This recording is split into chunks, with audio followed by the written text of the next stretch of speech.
What's up, everybody? Trevor here again with a new video for you. This time I'm going to show you how you can travel the world for cheap using just your cell phone and the required apps that you're going to need to do it. So I spent 3 months in Europe this past year, and I did it all planned and completed using this phone, and I didn't even have data. I did it all using Wi-Fi. So it's really not that hard, and I'm going to show you guys the apps you need, including some basics as well as some ways to find better deals on flights and transportation that you may not know about. So to hop right into it, Google Maps is obviously a must-have, and the two features I want to, or maybe three features I want to talk about are, first, offline areas, because, well, if you're like me and you don't have data, your maps aren't going to load while you're out and about. So while you have Wi-Fi, you can select the area you're going to be adventuring in or exploring, download the map, and you have the map while you're walking around. You don't have to worry about the map loading. So that came in handy. I definitely would try to do it before I went to a new city, obviously, instead of trying to find Wi-Fi after I got there. A couple other features. Other one is save locations. Save locations, super helpful. Save them while you have Wi-Fi, and then you can find them while you don't have Wi-Fi. So pretty self-explanatory. So I just put in a random location here. The third thing I want to mention is that Google Maps has now integrated Uber into their app, and it's super awesome. Beats the hell out of taxis, that's for sure. I get a fair estimate. I know how long it's going to take my Uber to get here, and I'll talk a little bit more about Uber in a minute, but really great feature they've added. TripAdvisor, I didn't use too much personally, but it can be helpful in finding restaurants, bars, sites, attractions in the city you're going to go to, and just generally planning your adventure before you get there or even while you're there. Google Translate was one of my most used, I'd say top 10 apps, and a couple of the features. One, if I couldn't find somebody that spoke English, I can speak into this in English, and it'll translate it to, say, Danish. I have it set to, and it'll speak out Danish. So I didn't use it in Danish very much. I used it for Spanish a little bit. And the other option, though, I used a lot was the photo option. So you can take a picture of a menu, and Google's going to translate the entire menu for you. So super cool. Definitely saved me a lot of hassle when I was trying to figure out what I was going to eat. So one of the biggest, I think, obstacles people see to adventuring and going to travel the world is they think flights are too expensive. They can't afford them. And my friend Jackie actually just sent me a message saying she can't afford $3,000 for a flight to Paris. And I agree, I can't afford that either. So I'm going to show you guys a few apps that'll help you find better prices on your flights. Because really, they're not too expensive. So if you're lazy and you don't have a specific destination in mind, you can use Travel Pirates to pick a location for you, basically. They go out there, they find these great deals, these airfares, and they bring them to you. Sometimes they even have lodging and transportation included. So pretty cool if you don't have a specific destination in mind, but one thing you need to take into account is that they're going to depart from random cities in the U.S., so you do need to factor in the cost of a connecting flight and your total cost of transportation. So if you have a specific destination in mind, say Paris, I highly recommend Skyscanner. Skyscanner is going to give you the best prices of anything out there. They redirect you directly to the airline's booking website, so you know there's no middleman and there's no markup on the price. So I'm going to use Paris as an example because that's what I've been talking about.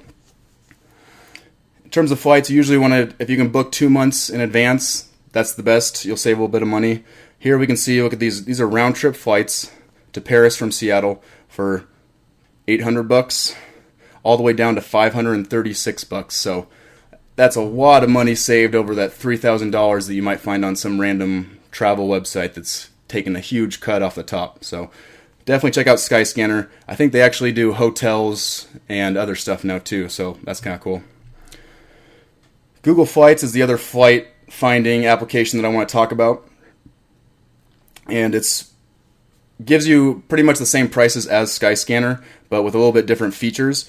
Skyscanner is going to give you that day-by-day and month-by-month view of flights, so you can see which time of the year you should fly to get the best deal. It's a little bit harder to see that in Google Flights. And Google Flights actually doesn't have a dedicated app yet. But what you can do in Google Chrome is go to Add Home Screen, and it'll create a button for you. But the thing I like about Google Flights is you can look at this map and just see how much round-trip flights or one-way flights to anywhere in the world are going to cost.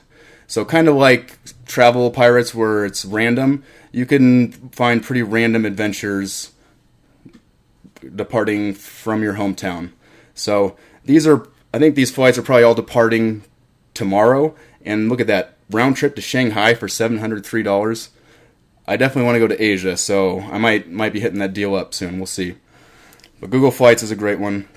Let's talk about ground transportation for a little bit, and once you're on the ground, how you get to your destination. So these are kind of U.S. and Europe specifically. Uber is pretty self-explanatory, like I talked about when I was talking about Google Maps. It's a taxi that you can hire with an app, and the prices are always competitive. They worked in most major European cities that I visited, and I don't really think there's much more to say about Uber. Flixbus is a European bus company, one of the largest, and they have insane prices on transportation around Europe. So say you can find a really good flight to a random city in Europe, a great price, then you can just take a bus from there. And you can manage your tickets, you can see bus stops, and you can book everything right here from this Flixbus app. And they're like 20 euros for an 8-hour bus ride, which could be like halfway across Europe. So great prices on their buses. But one for Europe specifically, the Go Euro app is a must-have if you're going to be traveling in Europe. And what it does is compares buses, trains, and flights between two destinations. So I have Prague and Budapest in here, two incredible cities you definitely got to go check out if you're going to Europe. And let's see how much transportation is going to cost between the three. It's taking a little while to load flights. It's going to check airline websites, that kind of thing, to kind of see what kind of deals we can get. Let's start with trains. A train is only 20 euros, and it's going to be, we get travel time, 6 hours, 43 minutes, and when it leaves, when it departs. So pretty much all the information we need to know about our transportation.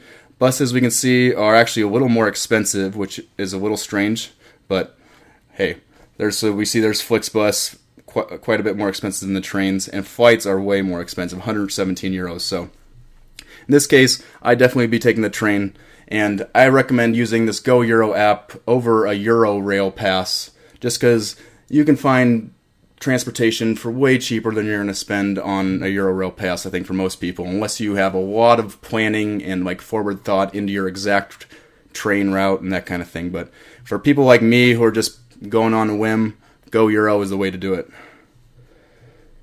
Let's talk about lodging a little bit once you're over there. Hostelworld is what I use to book every single one of my hostels. Really incredible website and app, and kind of a community too. So I have Belfast, Ireland in here. Let's see if they have any dates today. Might be asking too much. Oh, date is in the past. That's not going to work. Let's set some random dates in here. So with this Hostelworld app, you can search your city you're going to for hostels, give it the target dates, how many people you got, and some stuff should pop up. So, hey, look at Lagan Backpackers pops up. I actually stayed there while I was in Belfast and had an incredible time. So definitely go check out Lagan Backpackers if you're there. But what we get is we get pictures of the hostel. We get a rating system. This place has got an 8.4 rating, 2,600 reviews. I can check out people's reviews of the hostel and see what they thought, see the facilities, so on and so forth. So this thing, you can book your hostels in here. You can put a deposit down on your room, and then you pay in full when you get there. That's it. It's super simple, and that's where you're going to find great prices. If you can't find a hostel, or you want a little more privacy, Airbnb is the way to go. If you're with two people, you can find a really great price most of the time on rooms. So definitely check out Airbnb. And couch surfing is a way you can sleep on people's couches around the world for essentially the cost of food. I haven't used it yet, but if you're really trying to travel on a budget, couch surfing could be the way to go for you to find cheap stuff. But like I said, I used Hostelworld and a little bit of Airbnb to book everything. So some of these apps in terms of communication, Messenger and Skype, you probably already know, they're communication apps to let you talk with people back home. WhatsApp is huge around the globe, not so much in the US for I don't know what reason, but what WhatsApp allows you to do is to send text, pictures, videos, SMS, all that good stuff using data instead of using your minutes, and yeah, it's pretty awesome. So it can save you a lot of money. You don't have to worry about buying minutes abroad. You just get a little data card and you send all your messages using WhatsApp and you're good to go. So social media, I don't think I need to talk about each of these apps individually, but you got to keep your friends updated on your adventure, what's going on, what you're seeing. I personally like Snapchat the most. I like trying to tell a story, especially when I'm traveling. I think it's cool. You're showing people a city just with your cell phone. In terms of entertainment, this is really more personal. Depends on you, but Spotify is my go-to music app. Download your playlists offline, listen to them on the go, and you don't have to worry about data. Because like I said, I did it all without data. Kindle I will talk about a little bit, and Kindle Unlimited I recommend you check out if you're traveling. So we've got all of these books. I can carry thousands of my books on my phone or on my Kindle e-reader. And with Kindle Unlimited, they actually give you access to a ton of Lonely Planet travel guides. So I used Lonely Planet The World a lot, and I also used Lonely Planet Europe on a shoestring budget a ton for finding cheap stuff I could go do in almost every city that I went to in Europe. So Kindle app is a must-have, and if you're getting those books for the cost of subscription versus paying for them, I think it's a pretty good deal. In terms of managing your money, have your default bank app. I use US Bank. Lets you transfer money between accounts, pay off credit cards while you're on the go. Venmo, PayPal also allow you to transfer money. I used Venmo once in Budapest, or a couple times actually, to transfer money back and forth from some Americans. So I think you might have to download it in the US. I'm not sure if it's international yet. And the last few apps to wrap this up. If you've got a digital camera, make sure you got your GoPro app or your camera's accompanying app. It'll allow you to transfer photos and videos via Wi-Fi from your camera to your phone. It'll also allow you, in some cases, to remotely control your camera, so that's kind of cool. And the last few apps on here, kind of common sense stuff. Calendar app, Google Calendar. You can sync with your Google Flights and keep everything, your notifications all going in one place. In terms of backing stuff up, Dropbox, Evernote, and Google Drive are my three kind of backup apps. I've been using Google Drive the most, even though I don't have this on this screen. And then you need a weather app, know what the weather's going to be like where you're going. And finally, Google Voice is a pretty cool app that allows you to get transcriptions and online backups of your voicemails that you get on your phone. So instead of calling that random number on your phone, you call Google, or you don't even call Google, you check your email and you can listen to it. So kind of handy when you're abroad, and like I said, you're trying to worry about not having minutes, that kind of thing. So that'll about wrap it up for these required travel apps and how to use them. So if you guys got any questions about Skyscanner, Google Flights, or any of the things I mentioned or that I didn't go into too much detail about, leave your questions in the comment section below, and I'll try and answer them to the best of my ability. And thank you for watching. I'll have more videos coming in the future. You guys can do me a huge favor by going to subscribe to my YouTube channel, trying to get to 100 subscribers.